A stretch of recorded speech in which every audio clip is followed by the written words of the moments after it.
1:15 de la tarde es momento de abrir nuestra sección de los lunes que se ocupa de los asuntos referidos a la nutrición y la salud. Hoy, por cierto, bastante ligado a la salud, porque vamos a hablar de un asunto que cuando menos genera ciertas confusiones. Es verdad que el virus del papiloma humano es la infección de transmisión sexual más común. Parece ser que esta realidad hace que nos ocupemos más de cerca, que prestemos atención a algo tan importante, y lo hacemos con el vocal de Administraciones Públicas del Colegio Oficial de Farmacéuticos, Francisco Javier Sánchez. ¿Cómo estamos? Muy buenas tardes. Buenas tardes. No sé si es bueno o es malo este frío para este virus. Puede ser malo al ser una enfermedad de transmisión sexual. Ajá, pues entonces tomamos nota. Bueno, vamos a ver, porque se dice que las infecciones genitales del virus del papiloma humano suelen ser muy frecuentes, muy comunes, pero que es verdad que la mayoría de estas infecciones se suelen presentar sin síntomas y que desaparecen además sin tratamiento alguno después de unos años. No sé cuántos, pero de algunos años, ¿no? En cada caso será una realidad diferente. Sí, si quieres vamos a comenzar focalizando un poco el tema, explicando un poco, si quieres, qué es esto del virus del papiloma humano. Y además aprovechando que esta es una semana de mucho amor, que el 14 de febrero es San Valentín, pero que además el 14 de febrero es el Día Europeo de la Salud Sexual. Ajá. Y queremos también concienciar un poco, es una celebración que tiene el objetivo de concienciar un poco a la sociedad, tanto a los profesionales como a las personas y a las autoridades sanitarias, del impacto que tienen las alteraciones sexuales en la salud de la población. Y de aquí viene muy bien perfectamente el tema del virus del papiloma humano. Bueno, porque se han dicho muchas cosas, pero exactamente en lenguaje absolutamente entendible, ¿qué es este virus del papiloma humano? Bueno, el virus del papiloma humano, todos lo vemos mucho como VPH, pertenece a una familia de virus ADN que afecta muy frecuentemente a los seres humanos. Existen alrededor de unos 100 tipos de virus, de los cuales 40 se transmiten normalmente por contacto sexual e infectan la región anogenital. La prevalencia de esta infección en España es de un 14,3%, aumentando a un 29% en mujeres jóvenes, de 18 a 25 años. ¿Y esto por qué?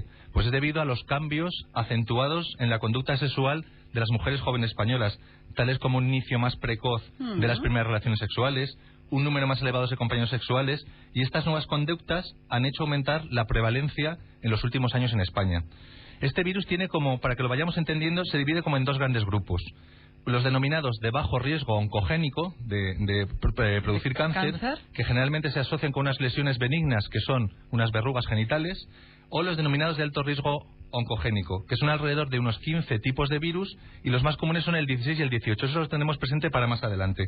Si bien pueden producir verrugas, lo que pueden es hacer una evolución lenta a lo que llamamos el cáncer de cuello de útero, que después lo vamos a Muy ir bien, hablando. Luego nos referiremos a ello porque es mortal, absolutamente mortal para la mujer. Si bien nos decía que este virus se transmite por contacto sexual, ¿cuáles son los síntomas que produce? Bueno, como la forma de transmisión es por contacto sexual con personas infectadas. Es un virus de muy fácil transmisión. La infección genital es posiblemente, como tú decías en la cabecera, la infección de transmisión sexual más frecuente entre personas sexualmente activas. El riesgo de contagio aumenta con el número de contactos. El uso de preservativo, aunque protege del riesgo de contagio y reduce las posibilidades de transmisión de la infección, cualquier persona que esté infectada puede transmitir el virus. Tener el virus no significa que vayamos los síntomas, que vayamos a desarrollar una lesión. De hecho, en la mayoría de las ocasiones, la infección es asintomática y cura de forma espontánea. Solamente en un 5% de estas infecciones no retroceden solas y se tornan persistentes. Si la infección persiste por muchos años y es producida por lo que hablábamos de esos genotipos de alto riesgo, puede causar lesiones, lo que llamamos en el cuello del útero de la mujer, lo que puede evolucionar a cáncer si no son controladas. El cáncer de cuello de útero, por lo general, no presenta síntomas hasta que está en una etapa muy avanzada. Por eso es muy importante que las mujeres realicen controles periódicos, que hablaremos posteriormente. Estas pruebas lo que hacen es que nos dicen algunos signos iniciales de la enfermedad para que puedan ser tratados de forma prematura y no avanzar hasta un cáncer más avanzado. Sí, como decíamos, que solemos olvidarlo, pero sería muy bueno tenerlo presente, porque es verdad que es fulminante, es uno de los cánceres fulminantes para la mujer, como decíamos al inicio. ¿Cuáles suelen ser los posibles problemas de salud que causa este virus, el virus del papiloma humano? Pues podemos recalcar que la mayoría de las personas que tienen el virus del papiloma humano nunca presentan síntomas ni problemas de salud. De hecho, hay mucha gente que no ha oído hablar de él nunca.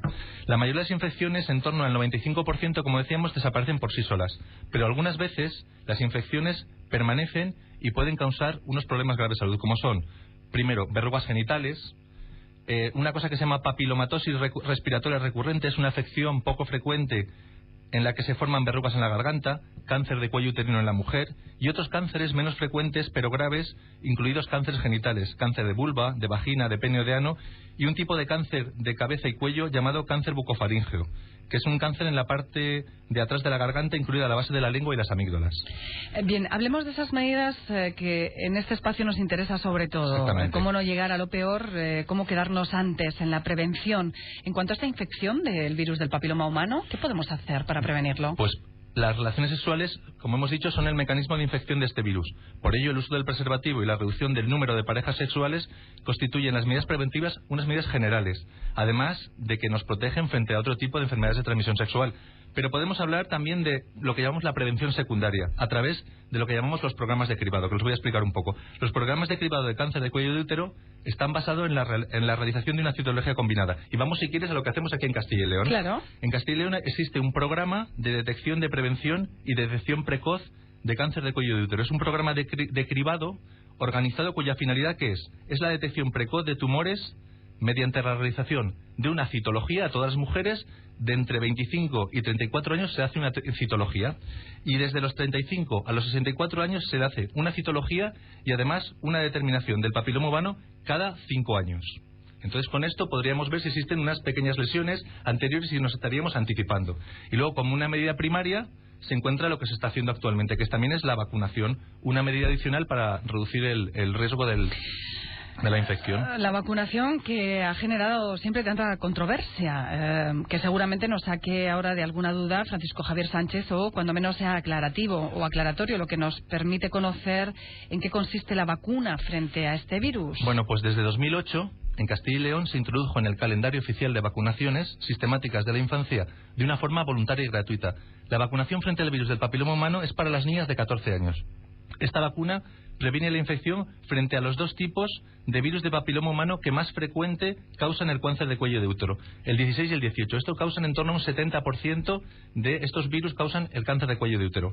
Se administra vía intramuscular con una pauta que serían de 3 dosis, una inicialmente a los 1 o 2 meses y la tercera dosis a los 6 meses.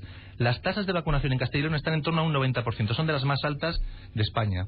Y esta campaña, por ejemplo, en esta campaña de 2013-2014 se está vacunando a las niñas nacidas en el año 2000, pero además desde la Administración se trabaja en la recaptación de las no vacunadas, de las campañas anteriores hasta la edad de 18 años.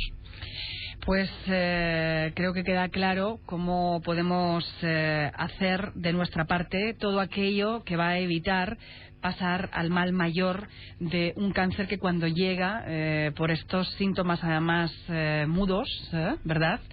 Que no son apreciados, que en un momento determinado conducen a algo que ya no tiene solución. Es fulminante porque es una zona además con muchísima irrigación venosa. Pero sí que lo que podríamos decir es, para terminar y para no alarmar, podríamos decir que con estas medidas de prevención que hemos hablado, la mortalidad por cáncer de cuello de útero en España está en torno a 2,64 muertos de cada 10.000, de cada 100.000 mujeres. Pero en Castilla y León todavía mejor. Está en unos 1,71 muertos, son estadísticas del 2008, en torno a 1,71 muertes por 100.000 mujeres. Lo que está claro es que no debemos de bajar nunca la guardia y debemos de seguir luchando para seguir esos programas de cribado y esas vacunaciones. Entonces yo creo que vamos a esta fecha que se aproxima con un poquito más de relajo, ¿no? Sí, podemos celebrar el Día del Amor sin olvidarnos. Exactamente. Francisco Javier Sánchez, vocal de Administraciones Públicas del Colegio Oficial de Farmacéuticos en Salamanca, gracias por acompañarnos en este espacio que llevamos adelante los lunes, abriendo semana, donde tocamos asuntos estrictamente relacionados con la nutrición y la salud. Hoy lo fue para el virus del papiloma humano. Muchísimas gracias. Muchas gracias. En Onda Cero, Salamanca.